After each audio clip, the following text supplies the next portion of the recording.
दोस्तों, बिहार ने तो कमाल ही कर दिया है। दूसरे चरण में 70% से ज्यादा वोटिंग, यानी बदलाव की ऐसी रफ्तार, क्योंकि भारत के अपने चुनावी इतिहास में कभी भी ऐसा हुआ ही नहीं कि 10% से ज्यादा वोट पड़ जाएं और उसके बावजूद भी सत्ता बरकरार रहे। इसलिए आप न्यूज चैनलों के एग्जिट पोल पर मत जाइएगा।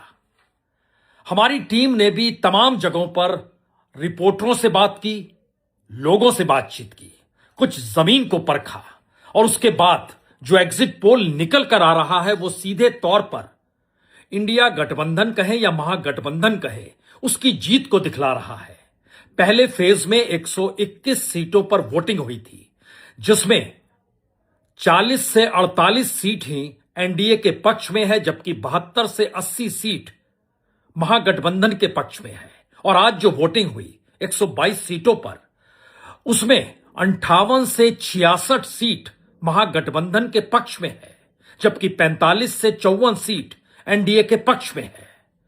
यानी आंकड़ों को अगर आप मिला दीजिएगा तो कुछ इस तरीके से समझिए कि बिहार में चुनावी रिजल्ट इस एग्जिट पोल के जरिए महागठबंधन को 146 तक सीटें मिल सकती है और कम से कम 130, यानी 243 सीटों में बहुमत का आंकड़ा 122 का है, तो महागठबंधन 130 से 146 सीट तक जीत सकता है।